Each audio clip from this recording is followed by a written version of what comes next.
Værsgo. God aften. I aften har vi valgt at invitere Lotte, Jeppes mor. Så tag godt imod Lotte. Ej, tusind tak. Nå. Hej Lotte. Der er godt nok varmt. Hej. Hej.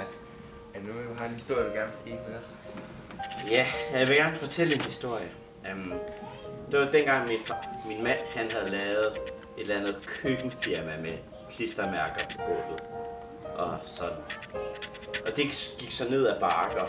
Han begyndte at drikke. Og altså, det var bare ikke så godt. Og så, jeg begyndte så at få sene aftenvagter, og jeg kom sent hjem. Og Jeppe, han begyndte bare at spille det der basketball.